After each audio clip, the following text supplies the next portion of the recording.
Our next story is about the RNLI, and crew members from across Britain have accused the beloved Lifeboat organisation of harbouring a toxic culture of bullying. That's according to a new article published by the Mail Online today. From covering up sexism and assaults to forcing out volunteers, the RNLI is facing a plethora of controversial accusations. Joining us this morning are former RNLI crew members Andy Hibbs and Heidi Bakewell, both of whom describe similar experiences of toxicity during their time with the organisation. Andy, let's start with you. Let's hear your story briefly, both of you, because, you know, the RNLI are saying this morning this is all about marring our 200-year celebration. This is a rehashed article. This is not right. You two worked or have worked there. What's the truth? Andy, you first, please.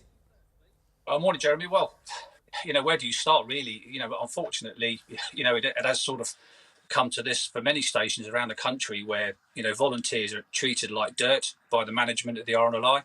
And the fact of the problem is, the main problem is the management of the RNLI, you know, and their lack of respect and the way they treat volunteers. And it's just been going on and on and on now for many years, and they just don't seem to learn their lesson. And the worst thing is, the volunteers have no voice, and you know, the RNLI management are not answerable to anybody, unfortunately. And Heidi, if you could just take us through specifically what your experience was and what your grievance is with the way in which RNLI dealt with your issue. Yeah, I mean, in Bakewell we are a very tight crew and we all get on really well. What I would say is that there was an issue with a paid member of staff, and that's where the complications came in for the RNLI, because there's always confidentiality policies and procedures when it comes to paid members, but when it comes to volunteers, those aren't so, and we're not protected as much. So when we raised an issue, the management, unfortunately, aren't qualified enough or trained well enough to actually deal with the situation and get it sorted. Do you know what I find extraordinary, bringing you back in, well, both of you, Andy and you, of course, is that, you know, I heard this morning 64% of the money that keeps the RNLI going, and my old guy used to work in the shop on the Cobb in Lyme Regis ever since we were kids. I know all about that, right? But 64% of the revenue is given, and 90 or 95% of the staff are volunteers. We've got two people here saying we were volunteers who were treated appallingly. That doesn't look good at all. So the RNLI have said, we dispute the claims made by Mail Online and are disappointed they've deliberately tried to diminish our 200th anniversary. They have chosen to rehash some mainly historic stories to create a false impression of our charity, one that most of our people just do not recognise most. The RNLI takes allegations and concerns raised by volunteers and staff very seriously and has processes in place to ensure these are heard and investigated. Andy, what's your response to that? Well, it's just nonsense, Jeremy, to be honest. You know, this is, you know, it was bad enough, our situation that happened in 2017, but the fact of the matter is it's happening at station after station after station. And it's the RNLI, you know, PR machine that basically pushes these individuals aside, and you've just seen it recently, which has happened to Heidi's crew. You know, there's lots of stations and it's happening to, and nobody is actually dealing with the RNLI because, you know, they can't be touched. And you know, if you speak, I speak to lots of coxswains, mechanics all around the country, and unfortunately they're in a position where they can't say anything because they work for the RNLI. A lot of them live in RNLI properties, and if they do say anything, they lose their jobs and they lose their accommodation as well.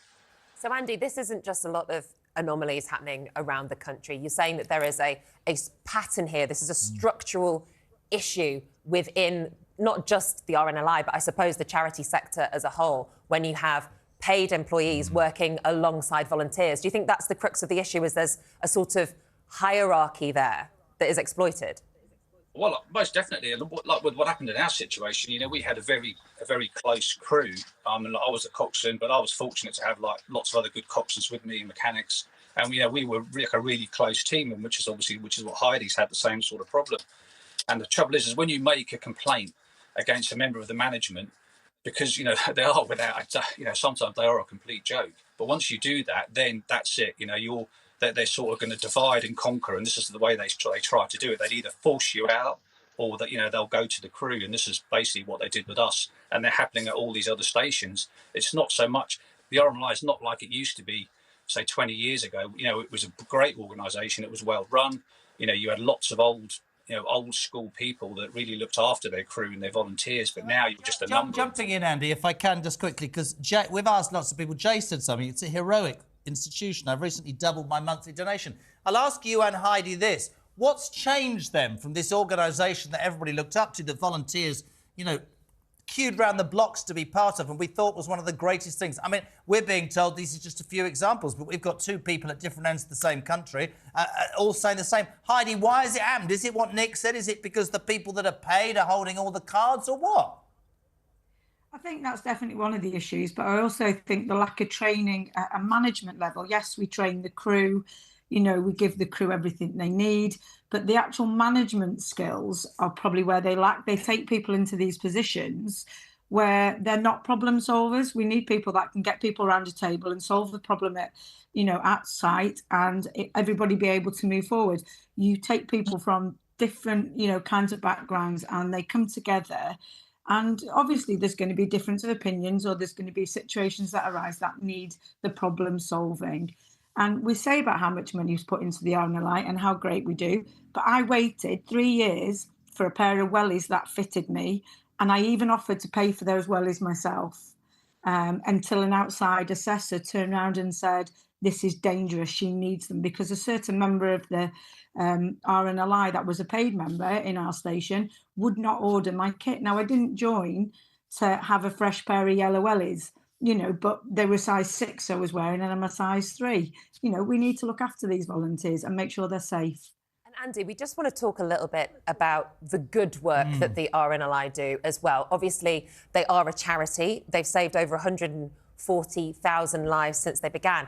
And is there an argument, actually, that we are an island, we should have a state-run lifeboat service? Perhaps that would mean, although our public services aren't in a great state at the moment, but it would mean that there could be potentially a better managed service for volunteers and for workers.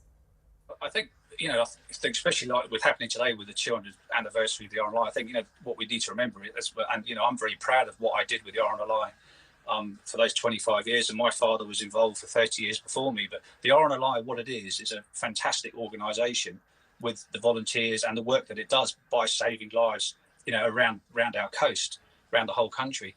And I think, God forbid, that it did or was ever run by the government, because the government can't run themselves, let alone a charity. So I think, in that respect, but I think the trouble is what Heidi's alluded to as well.